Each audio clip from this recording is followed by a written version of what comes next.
अस्सलाम वालेकुम दोस्तों, मैं हूं आपका साथी अजीम अहमद खान और आपकी खिदमत में फिर हाजिर हुआ हूं सीटेट जुलाई 2024 को सीरीज़ को लेकर। आप तमाम से रिक्वेस्ट है कि इन वीडियोस को ज़रूर मुकम्मल देखें, चैनल को सब्सक्राइब करें और सीटेट देने वाले तमाम तलबा और तालिबात तक इन वीडियोस को ज़रूर शेयर करें। चलिए, अस्सलाम वालेकुम, मैं हूं अजीम अहमद खान और आज हम सीटेट जुलाई 2024 की सीरीज़ में CDB सब्जेक्ट को फिर से कंटिन्यू करेंगे। हमने मैथमेटिक्स के पेडागोगी के तकरीबन अल्हम्दुलिल्लाह पूरे चैप्टर्स को कंप्लीट किए हैं। जो नेचर ऑफ मैथमेटिक्स से लेके रेमेडियल टीचिंग तक पूरे वीडियोस आपको चैनल पे मिल जाएंगे। जो लोगों ने मिस किए हैं या किसी वजह से रह गए हैं तो वो प्लेलिस्ट में मैथ्स के पेडागोगी के प्लेलिस्ट में आप जाकर उन वीडियोज़ को देख सकते हैं। ठीक है, CDP की भी हमने 3 चैप्टर्स मुकम्मल किए हैं। ये 4th चैप्टर है जिसका नाम है child centred and progressive education. ठीक है, child centred and progressive education, जहाँ पर आपको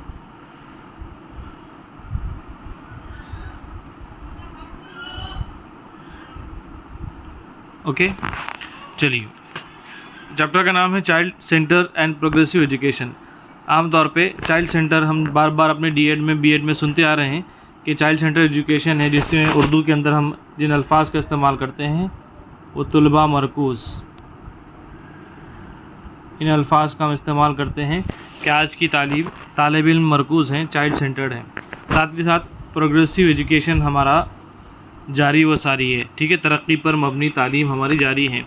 ठीक है, राइट टू एजुकेशन एक्ट के तहत बच्चे पर पूरी तवज्जो दी जाती है। हर बच्चे के लिए 6 से 14 साल के लिए तालीम को दस्तूरी हक़ माना गया है। दस्तूरी हक़ मानने के साथ साथ उसका हक़ भी है और मुफ्त और फ्री लाजमी तालीम करार दी गई है RTE एक्ट 2009 के तहत। ठीक है, इसी को हम पस मंज़र में रखते हुए हमें इस बात को ज़हन नशीन करना है कि आज का पूरा तालीमी निज़ाम तलबा मरकूज़ है, चाइल्ड सेंटर्ड है। ठीक है, और 2 पहलू हैं जो साबिक़ा माजी में 2 इरा थे, जिसमें एक ज़माने में ऐसा था जहाँ पर खानख़ाह थे, मठ थे, ठीक है, या फिर मदारिस थे और गुरुद्वारे थे, जहाँ पर टीचर को बहुत ज़्यादा अहमियत हासिल थी। ठीक है, दूर दूर से तुलबा मौलिम की तलाश में, इल्म की तलाश में, गुरु की तलाश में, उस्ताद की तलाश में दूर दराज से तालीम हासिल करने के लिए, जहाँ कहीं भी उस्ताद चाहे जंगल में बैठा हो, चाहे गार में बैठा हो, दरसगाह में बैठा हो, या किसी खानक़ाह में, गुरुद्वारे में, मठ में, मंदिर में, जहाँ जहाँ पर जिसके पास जो इल्म होता था, लोग इल्म की तलाश में तालिब इल्म उस्ताद की तरफ जाते थे। तो मान लीजिए कि उस्ताद को पहले ज़माने में काफ़ी अहमियत हासिल थी, यानी पूरे तालीमी निज़ाम का मरकज़ टीचर था। ठीक है, उसके बाद वो इरा चेंज हुआ है, वो ज़माना चेंज हुआ है, टीचर सेंटर से अब वो चाइल्ड सेंटर्ड में कन्वर्ट हो चुका है। ठीक है, मैंने आपको माजी की कुछ मिसालें देकर पहले ज़माने में किस तरह टीचर ओरिएंटेड एजुकेशन था, उस्ताद पर मबनी तालीम थी, तालिब इल्म कहीं भी हो, दुनिया के किसी कोने में भी हो, उसको जहाँ कहीं भी मौलिम है मौजूद वहाँ पर जाना पड़ता था। अब चाइल्ड सेंटर्ड है, पूरा सिस्टम पूरा बच्चों के लिए लगा दिया गया है। ठीक है, और ये चीज़ हमें वाकिफ़ होना चाहिए कि अब जो इरा है, जो ज़माना है, वो चाइल्ड सेंटर से टीचर सेंटर से चाइल्ड सेंटर की तरफ शिफ्ट हो चुका है। ठीक है, अब ये भी देखना ज़रूरी है कि टीचर सेंटर था तो कैसा था। तो we will discuss about the teacher centered education. मौलिम मरकूज़ एजुकेशन कैसा था, टीचर सेंटर तालीम कैसी थी। ठीक है, उस ज़माने में पूरा के पूरा फोकस टीचर पर दिया जाता था। ठीक है, यानी कि पूरी मरकज़ी अहमियत टीचर को हासिल थी। उसके बाद teacher is only source of education. अभी हमने आपको बताया कि पूरी दुनिया में जहाँ कहीं भी मौलिम बैठा हो, चाहे वो किसी गार में बैठा हो, खानक़ाह में बैठा हो, या किसी दरसगाह में बैठा हो, गुरुद्वारे में, मठ में, मंदिर में, तो सोर्स ऑफ एजुकेशन टीचर को ही माना जाता था। ठीक है, teacher is understood as centre of the class. और जहाँ पर अगर आज के रिवाज के तालीम में भी अगर ऐसी क्लास है जहाँ पर टीचर मरकज़ी हैसियत हासिल करता है, ठीक है, तो वहाँ पर भी हम उसे टीचर सेंटर्ड क्लास कहते हैं। तो ऐसी क्लास जहाँ पर टीचर को मरकज़ी अहमियत हासिल हो, उसे टीचर सेंटर क्लास भी हम कह सकते हैं। इसके अलावा टीचर लीड्स द क्लासरूम। ऐसी टीचर पर मबनी मौलिम मरकूज़ क्लासरूम वो है जहाँ पर पूरा के पूरे लीड क्लास को किस तरफ लेके जाना है, क्लास को कैसे पढ़ाना है और क्या समझना है तुलबानी, तमाम तर चीज़ों का दारोमदार टीचर लीड करता है। इसी के साथ साथ जो करिकुलम बनाया जाता है, जो सिलेबस बनाया जाता है, जो किताबें बनाई जाती है, जो एक्टिविटीज़ और सरगर्मियाँ जो कुछ भी होगा क्लासरूम के अंदर, it all will depends upon the choices of the teacher, interest of the teacher, need of the teacher and, ठीक है, ये पूरा के पूरा टीचर बेस्ड होगा। इसीलिए उसको कहा जाता है teacher based education, teacher based classroom. Okay, in teacher classroom, teacher centre classroom, students are treated as empty vessels. ठीक है, यहाँ पर एम्प्टी वेसल्स कहा गया है, ठीक है, खाली बर्तन। स्टूडेंट्स को एम्प्टी वेसल कहा जाता है और टीचर को जो है वो जिसके अंदर फुल वेसन, जिसके अंदर इल्म भरा हुआ है। अब वो टीचर क्या करेगा, इस एम्प्टी खाली बर्तन के अंदर इल्म को डालेगा। ठीक है, तो आम तौर पर टीचर सेंटर क्लासरूम ऐसी होती है जहाँ पर बच्चों को कोरा कागज़ समझा जाता है, ठीक है, एम्प्टी वेसल समझा जाता है और पूरा नॉलेज का सोर्स जो है वो टीचर है। ठीक है, ये टीचर सेंटर क्लासरूम का पस मंज़र हम आपको समझाने की कोशिश किए हैं। उसके बाद आते हैं हमने आपसे कहा कि आप उसके बाद आज के दौरे हाजिर में यानी 21वीं सदी के बाद ये टीचर सेंटर एजुकेशन ख़त्म हो चुका है, तकरीबन ख़त्म हो चुका है। अगर इस तरह की चीज़ें आपको कहीं पर मिलती है तो वो टीचर सेंटर्ड एजुकेशन कहलाएगी, जिसमें बच्चों का कोई डेवलपमेंट का अंदाज़ा हम नहीं कर सकते हैं। तो ये पूरा शिफ्ट हो चुका है टीचर सेंटर से आप चाइल्ड सेंटर एजुकेशन के अंदर हम आ चुके हैं, हम दाखिल हो चुके हैं। ठीक है, अब देखना है हमको चाइल्ड सेंटर एजुकेशन कैसा होता है, तुलबा मरकूज़ तालीम कैसी होती है। ज़ाहिर सी बात है, जब हर चीज़ के दायरे कार में स्टूडेंट्स को मरकज़ी अहमियत हासिल होगी, ठीक है, तो वहाँ पर स्टूडेंट्स की नीड, स्टूडेंट्स का इंटरेस्ट देखा जाएगा। ठीक है, एजुकेशन के अंदर साथ ही साथ उन्हें चाइल्ड एक्सपीरियंस, लाइफ एक्सपीरियंस के साथ उनको गुजारा जाएगा, ज़िंदगी के तजुर्बात पर उनके फोकस किया जाएगा, एम्फेसाइज़ किया जाएगा। Here child is treated as a centre of education, वहाँ पर सेंटर ऑफ एजुकेशन मौलिम था, यहाँ पर चाइल्ड सेंटर एजुकेशन के अंदर बच्चे को एज ए मरकज़ी हैसियत उसको मकाम दिया जाता है। साथ ही साथ opportunities is given to the nourish them and grow their skills, बच्चों को यहाँ पर मौक़े, चाइल्ड टीचर सेंटर के अंदर इस तरह के मौक़े नहीं थे, पूरी क्लास को सिर्फ टीचर ही लीड कर रहा था। यहाँ पर बच्चों को उनके नरिशमेंट के लिए अपॉर्चुनिटीज़ दी जाती है, मौक़े दिए जाते हैं ताकि वो अपनी स्किल्स को ग्रो कर सकें, उनका नरिशमेंट किया जाता है। ठीक है, साथ ही साथ जो कुछ भी एजुकेशन पॉलिसीज़ बन रही है, ओके, मेकनिज़म बन रहा है एजुकेशन का या फिर प्लानिंग बन रही है, ये पूरा का पूरा निज़ाम बच्चों को सेंटर में रखकर किया जाएगा, एजुकेशन के अंदर मरकज़ी अहमियत दी जाएगी। ठीक है, ये चाइल्ड सेंटर एजुकेशन के अंदर हमने इन चीज़ों को देखा है। उसके बाद जिस तरह हमने चैप्टर का नाम आपको बताए हैं, चैप्टर का नाम है child centred and progressive education. ठीक है, चैप्टर का नाम है child centred and progressive education. अब हमने चाइल्ड सेंटर आपको बता दिए, टीचर सेंटर एजुकेशन क्या होता है वो बता दिए। अब हमको देखना है कि प्रोग्रेसिव एजुकेशन क्या होता है। ठीक है, प्रोग्रेसिव एजुकेशन क्या होता है उसे हमें डिटेल में देखना है, उसके मायने क्या है, what are the meanings of progressive school, school कैसा होता है जो प्रोग्रेसिव स्कूल है, जो तरक्की पजीर स्कूल हैं या फिर जो तरक्की याफ्ता स्कूल हैं, उनकी क्या अलामतें हैं, वो कैसे स्कूल होते हैं जिसे प्रोग्रेसिव स्कूल कहा जाता है, उसके बारे में हम देखेंगे। ठीक है, a school set to be progressive if it is based on, ऐसा स्कूल जिसके अंदर जो सरगर्मियाँ हम आपको बताने जा रहे हैं, अगर ये चीज़ें उस स्कूल के अंदर पाई जाती है तो समझ लीजिए कि वो प्रोग्रेसिव स्कूल है। सीडीपी के अंदर, ईवीएस के अंदर, उर्दू के अंदर ये सवालात अगर आप देखेंगे तो आपको ये मिलेंगे, प्रोग्रेसिव स्कूल की सिम्टम्स, उसकी अलामतें, ठीक है, या फिर कोई एक्टिविटी बेस्ड स्कूल या आइडियल स्कूल, इस तरह की चीज़ें आपको देखने को मिलेंगी क्वेश्चन के अंदर। तो आपको पता होना चाहिए कि प्रोग्रेसिव स्कूल कैसा होता है। सबसे पहले देखेंगे आप कि ऐसा स्कूल जहाँ पर हैंड्स ऑन एक्टिविटीज़ की जाती है। हैंड्स ऑन एक्टिविटीज़ यानी जो आपके सेंस ऑर्गन को डील करती है, जो आपके रास्त डायरेक्टली आपको एक्सपीरियंस देती हैं, ऐसी एक्टिविटीज़ जिस स्कूल में ली जाती है वो प्रोग्रेसिव स्कूल है। ठीक है, ऐसा स्कूल जहाँ पर लर्निंग एक्सपीरियंसेस बाय सेंसेस दिए जाते हैं, जहाँ पर हिस्सी आज़ा को एड्रेस करने वाली, उनके सेंस ऑर्गन को क्यूरियोसिटी में तब्दील करने वाली एक्सपीरियंस दिए जाते हैं, एक्टिविटीज़ लिए जाते हैं, उस स्कूल को आप प्रोग्रेसिव स्कूल कहेंगे।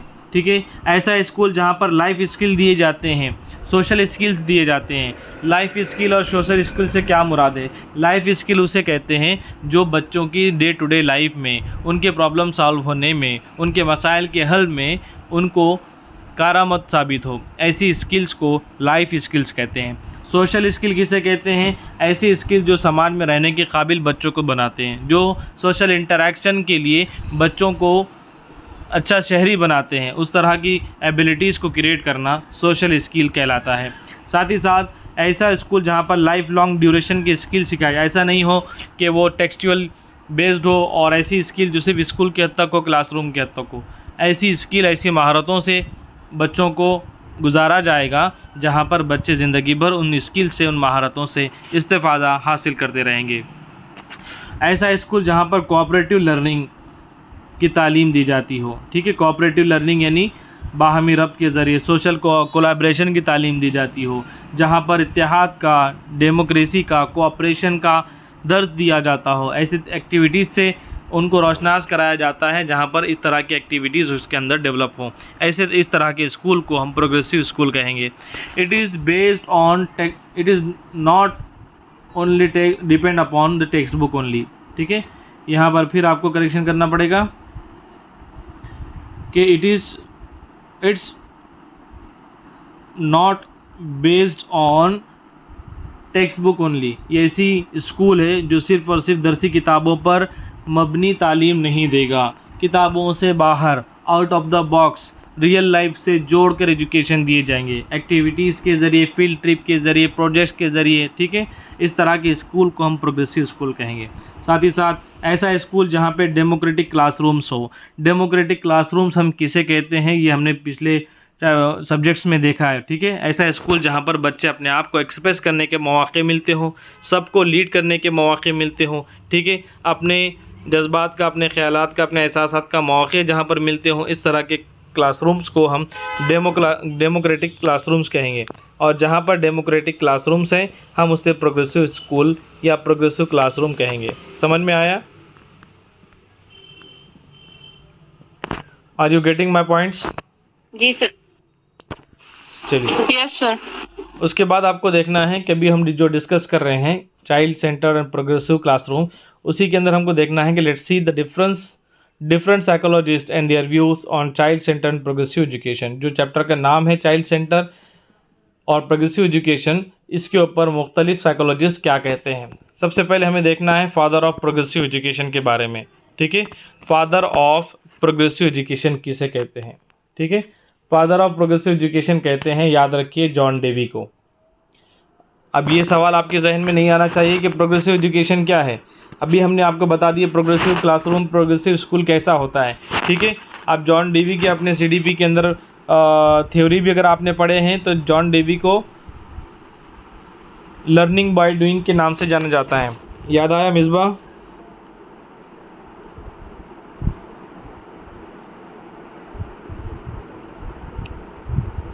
मिसबा है क्लासरूम में? जी सर। जॉन डेवी को लर्निंग बाय डूइंग से जाना जाता है, याद है ना? हाँ सर जी। जी, तो हम जॉन डेवी को लर्निंग बाय डूइंग, या फिर हम उन्हें जो तो एक्सपीरियंस के ज़रिए सीखना, करके सीखना, प्ले वे में सीखना, इस नाम से हम जाने जाते हैं। ठीक है, जॉन डेवी। और साथ ही साथ जॉन डेवी को फादर ऑफ प्रोग्रेसिव एजुकेशन कहा जाता है, फादर ऑफ प्रोग्रेसिव एजुकेशन। ठीक, साथ ही साथ इन्हें ऐसा क्यों कहा जाता है, इनकी क्या खिदमात हैं, तो जॉन डेवी के बारे में हमें ये पढ़ने को मिलता है कि जॉन डेवी ने एक स्कूल लैब क़ायम किया। सिर्फ स्कूल नहीं बल्कि स्कूल लैब, क्योंकि आपको प्रोग्रेसिव एजुकेशन का निज़ाम देने वाले, जहाँ पर हैंड्स ऑन एक्टिविटीज़ होंगी, जहाँ पर एक्सपीरियंस के ज़रिए बच्चों को तालीम दी जाएगी, ऐसे स्कूल को स्कूल नहीं बल्कि स्कूल लैब कहेंगे। इस तरह का स्कूल लैब जॉन डेवी ने क़ायम करके दिखाया 1894 के अंदर।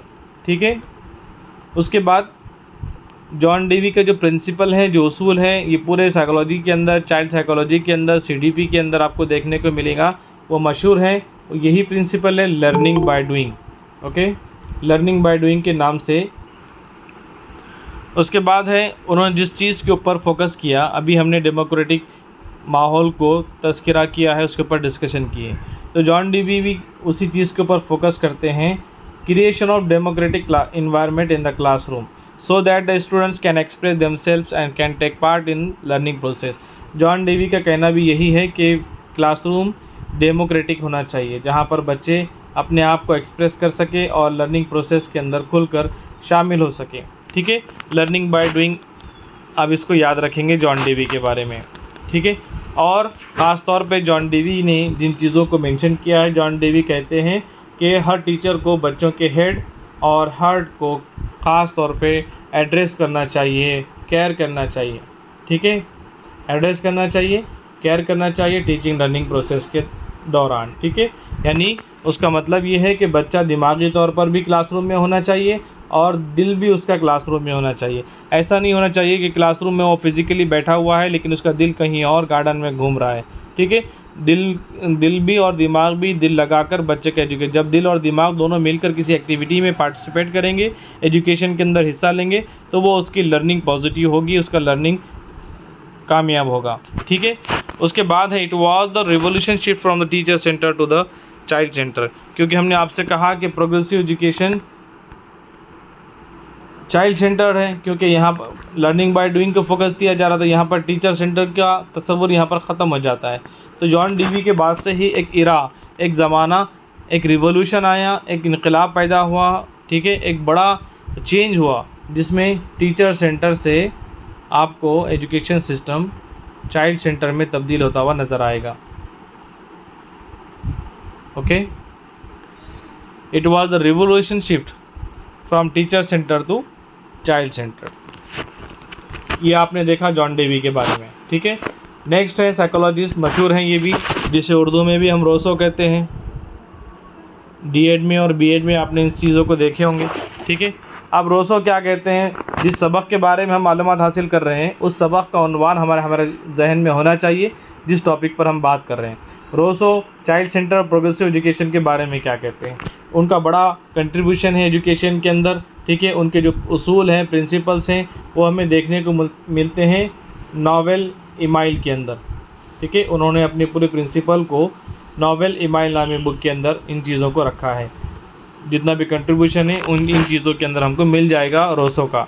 साथ ही साथ जिस चीज़ के ताल्लुक़ से सीटेट के अंदर हमको रोसो की जिन बातों को याद रखना है वो ये है कि रोसो ने ख़ास तौर पर तनकीद की, ख़ास तौर पर अटैक किया किस चीज़ के ऊपर, child when treated as evil, जब बच्चों को एज ए इविल ट्रीट किया जाता है, बदमाश बोलकर ट्रीट किया जाता है, शैतान बोलकर ट्रीट किया जाता है, ये बिल्कुल रोसो को पसंद नहीं। रोसो इस तर्ज़ अमल के बिल्कुल ख़िलाफ़ थे। उन्होंने सख्ती से इसके ऊपर तनकीद की कि कोई भी बच्चा बदमाश नहीं होता, शरारती नहीं होता, शैतान नहीं होता। ठीक है, उनका कहना था कि बच्चे ऑनेस्ट होते हैं, गुड होते हैं और इनोसेंट होते हैं। ठीक है, तो फिर कैसे सीखते हैं, टीचर शुड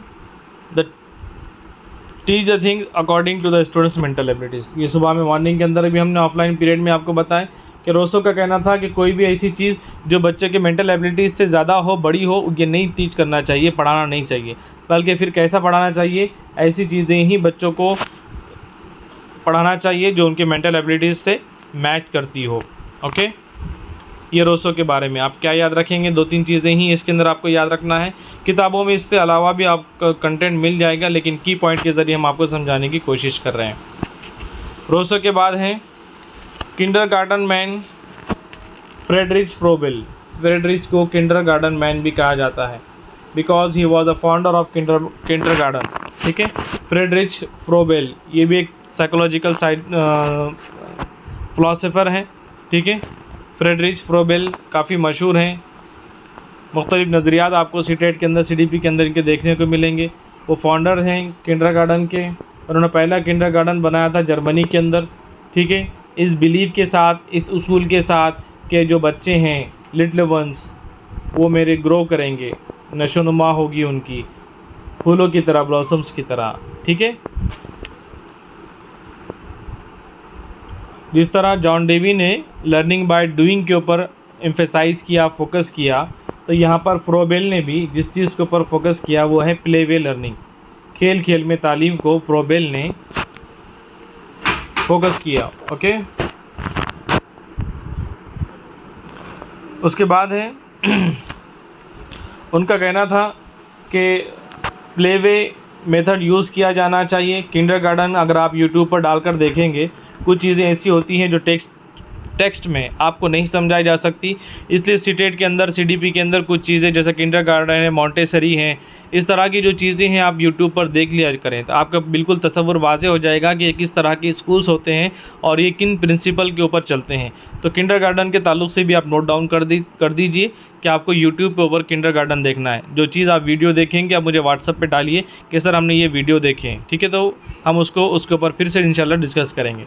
तो प्लेवे लर्निंग के ताल्लुक से फ्रोबेल ने इस चीज़ के ऊपर तवज्जो दिलाई और उनका कहना था कि खेल एक ऐसा सोर्स ऑफ एक्सप्रेशन है जहां पर बच्चे अपने इनर नेचर को रिप्रेजेंट करते हैं। हर बच्चा खुलकर अपने अंदर की सलाहियतों को, इन्नेट एबिलिटी को पेश करेगा, ठीक है। वो बेतकल्लुफ़ होगा, वो टीचर के साथ फैमिलियर होगा, वो अपने पीयर ग्रुप के साथ बेतकल्लुफ़ होगा। ये बहुत अच्छा सोर्स है, ठीक है। इसीलिए प्लेवे मेथड को फ्रोबेल ने यहाँ पर इस्तेमाल करने के लिए फ़ोकस किया। उसके बाद नेक्स्ट है द मॉन्टेसरी मेथड। ये भी बहुत मशहूर हैं, ये भी learning by doing child centred method है जहाँ पर बच्चों को मरकज़ी अहमियत हासिल है, ठीक है। तो मॉन्टेसरी के नाम से ये थ्योरी है और ये जिसने पेश किया उनका नाम मारिया मॉन्टेसरी है, ठीक है, मारिया मॉन्टेसरी। और उन्होंने जो उसूल और प्रिंसिपल पेश किए हैं उसे मारिया मॉन्टेसरी के नाम से जाने जाते हैं। वो एक फिजिशियन थी, डॉक्टर थी, एजुकेटर भी थी और साथ ही साथ ह्यूमैनिटेरियन फ़िलासफ़र ऑफ एजुकेशन के नाम से जानी जाती हैं, ठीक है, मारिया मॉन्टेसरी। और दुनिया भर में आज भी इनके प्रिंसिपल बेस्ड स्कूल और एकेडमीज़ चलाए जाते हैं। ये भी आप यूट्यूब पर सर्च कर सकते हैं, मॉन्टेसरी स्कूल, आप देखिए और मुझे उसकी लिंक भी शेयर कीजिए ताकि मैं देख सकूं कि आपने सही चीज़ को देखा है या नहीं देखा है, ठीक है। आप मारिया मॉन्टेसरी के नाम से सर्च आउट कीजिए यूट्यूब पर या मॉन्टेसरी स्कूल देखिए, आपको पूरा कंसेप्ट क्लियर हो जाएगा कि मॉन्टेसरी स्कूल कैसे होते हैं। एज ए टीचर आपको भी पता होना चाहिए कि डिफरेंट फ़िलासफ़ीज़ ऑफ एजुकेशन दुनिया में पाए जाते हैं, मुख्तलिफ़ तर्ज के तहत दुनिया में तालीम दी जाती है और हम किस तरह फॉर्मल एजुकेशन हासिल कर रहे हैं, हमारी तदरीस किस तरह हो रही है, हमारे स्कूल्स कैसे हैं, इस बात का अंदाज़ा आपको लग जाएगा, ठीक है। तो मारिया मॉन्टेसरी के बारे में जब आप पढ़ेंगे, she said no human beings can be educated by another human beings but one can be by himself। उसका कहना था कि कोई भी ह्यूमन बीइंग, कोई भी इंसान दूसरे इंसान को एजुकेट नहीं करता जब तक कि वो खुद अपने आप को ना करे, ठीक है। ये इसका कहना है कि कोई भी इंसान, कोई भी बच्चा वो एजुकेट दूसरों को नहीं कर सकता, टीचर भी बच्चे को एजुकेट नहीं कर सकता जब तक कि बच्चे के अंदर वो क्यूरियोसिटी ना हो, ठीक है। तो वो क्यूरियोसिटी, वो लर्निंग वो कैसे आएगी? Childhood learning is the cultivation of learning by natural desire. बच्चे के अंदर आपको नेचुरल डिज़ायर डेवलप करना पड़ेगा। बचपन में चाइल्डहुड लर्निंग के अंदर आपको कल्टीवेशन करना पड़ेगा लर्निंग का, ठीक है। किसके ज़रिए? मॉन्टेसरी मेथड आप देखिए, इंशाल्लाह डिटेल में आपको वीडियोस मिल जाएंगे। सिर्फ मॉन्टेसरी मेथड ही देखिए, मारिया मॉन्टेसरी मेथड देखिए या फिर मॉन्टेसरी स्कूल सर्च आउट कीजिए आप। और जिस चीज़ के ऊपर मारिया मॉन्टेसरी ने फोकस की, ये उसका मशहूर जुमला है, ये भी आमतौर पर पूछा जाता है सीटेट में, the hand is chief teacher of the child. आपका दस्त, आपका हाथ जो है वो आपका कलीदी मुअल्लिम है, ठीक है। बच्चे का हैंड जो है वो, यानी इसका मुराद ये है एक्सपीरियंसेस। इसका मुराद, पूरे जुमले का मतलब क्या होता है? Learning by experiences, learning by doing, learning by sense, learning by experiment, ये इसका मतलब होता है। और यही सेंसेस के ज़रिए, एक्सपेरिमेंट के ज़रिए, एक्सपीरियंस के ज़रिए रियल लाइफ से जोड़ के जब एजुकेशन दिए जाते हैं तो वही असल में उसके टीचर होते हैं, ओके। और वो कहती है कि माइंड इज़ कंपेयर्ड, और उसने एक चीज़ आपने देखा होगा कि जो जब हम कोई मकान बनाते हैं इस तरह के स्पंज आते हैं येलो कलर के, उसने माइंड को एक स्पंज के से कंपेयर किया। उसका कहना था कि हर बच्चे का माइंड एक स्पंज है, ठीक है। और जिस तरह स्पंज अपने अतराफ़ के वाटर को क्या करता है? सोख कर लेता है, जज्ब कर लेता है, उसी तरह एक बच्चे का माइंड भी अपने अतराफ़ के जितने भी इन्वायरमेंटल फैक्टर्स हैं वो पूरी इन्फॉर्मेशन को अपने आप के अंदर एब्जॉर्ब करता है, इन्फॉर्मेशन को अपने अंदर स्टोर करता है, ठीक है। समझ में आ रहा है आपके? आवाज़ क्लियर है? जी सर।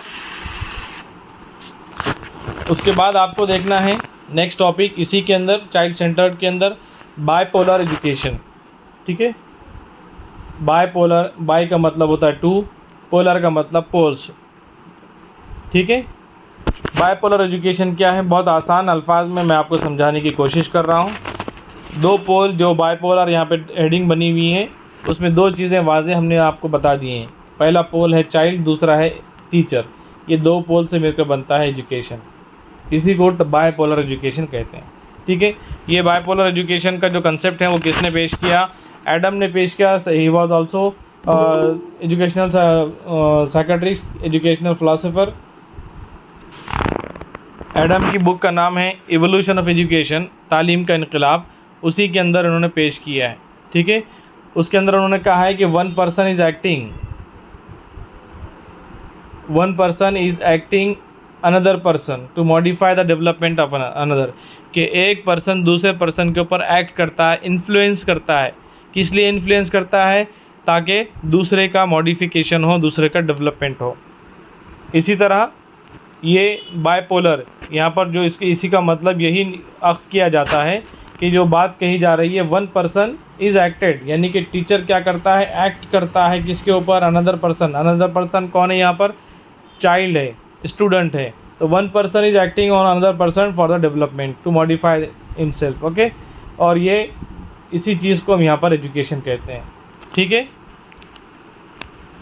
और वो कहते हैं कि child develops and influence by every act of the teacher. बच्चे जो है वो टीचर के हर एक्ट से इन्फ्लुएंस्ड होते हैं, मुतासिर होते हैं। ठीक है, उनका चलने फिरने, बैठने, बात करने के अंदाज, हर चीज़ से, क्योंकि टीचर बच्चों के आइडियल होते हैं। उसके बाद जिस तरह बायपोलर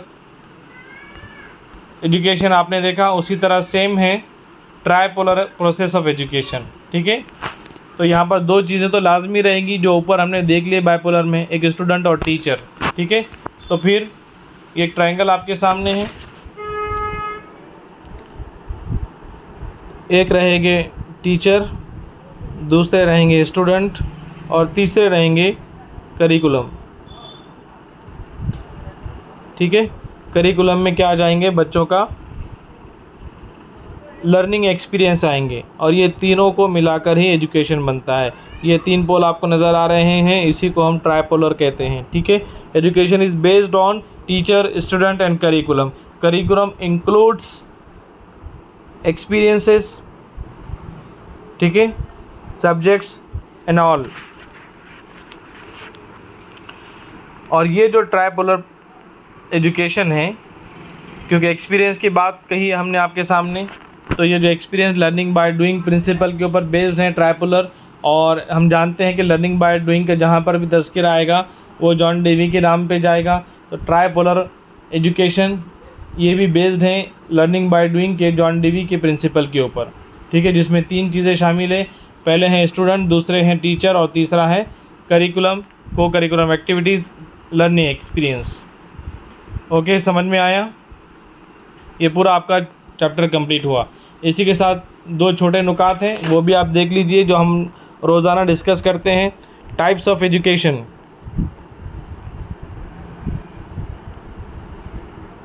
तालीम के अक़साम। ठीक है, सबसे पहला है फॉर्मल एजुकेशन, दूसरा है इनफॉर्मल, और तीसरा है नॉन फॉर्मल एजुकेशन। ठीक है, तो हम एक एक से वन बाय वन देखेंगे फॉर्मल एजुकेशन किससे कहते हैं। तो जहाँ पर फॉर्मल एजुकेशन की बात आएंगी तो आपको याद रखना है कि फॉर्मल एजुकेशन वो एजुकेशन है जो बाज़ाब्ता रस्मी तौर पर लिया जाता है। बाज़ाब्ता रस्मी तौर पर लिया जाने का मतलब क्या है, जिसकी मैं मिसाल अगर आपको दूं तो आप समझ सकते हैं कि स्कूल हैं, इंस्टीट्यूशंस हैं, कॉलेज हैं, इदारे हैं, मदारिस हैं, मकतब हैं, यूनिवर्सिटीज़ हैं, जहाँ पर रस्मी तौर पे बाज़ाब्ता तालीम दी जाती है। ठीक है, इस तरह के जो एजुकेशन सिस्टम रहेगा वो क्या कहलाएगा? रुखसार?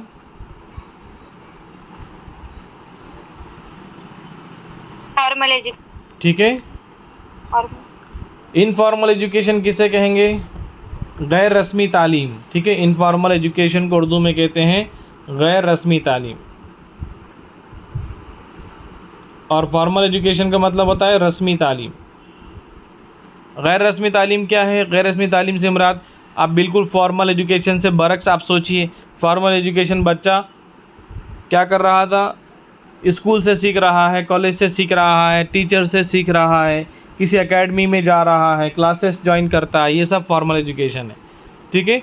अब उसका बिल्कुल अपोजिट है इनफॉर्मल एजुकेशन। इनफॉर्मल एजुकेशन किसे कहेंगे?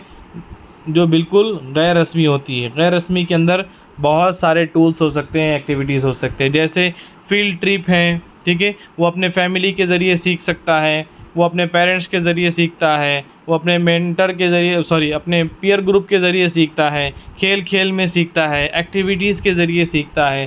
ठीक है, जो गैर रस्मी तौर पर अपने आप वो फितरी तौर पर नेचुरली सीखता है। इस तरह की जो तालीम होती है वो इनफॉर्मल एजुकेशन कहलाती है। समझ में आ रहा है समरीन मैडम?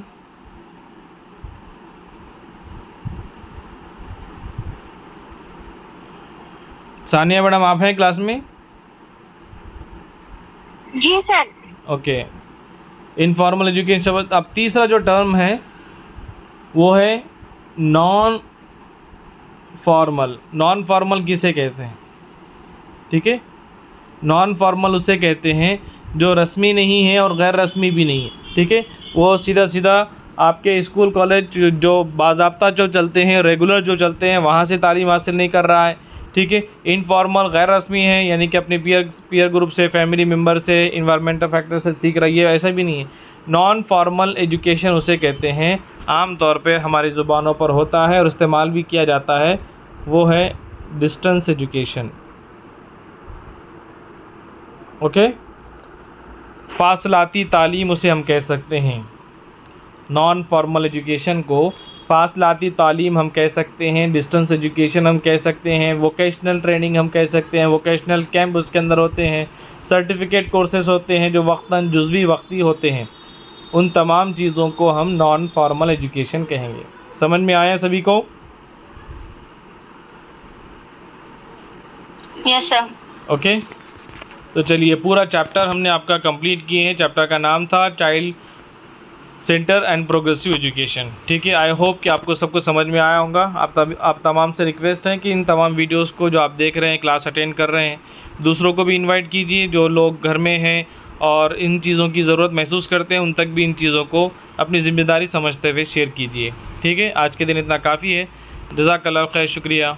अस्सलाम वालेकुम। Subscribe now and press the bell icon. Never miss an update.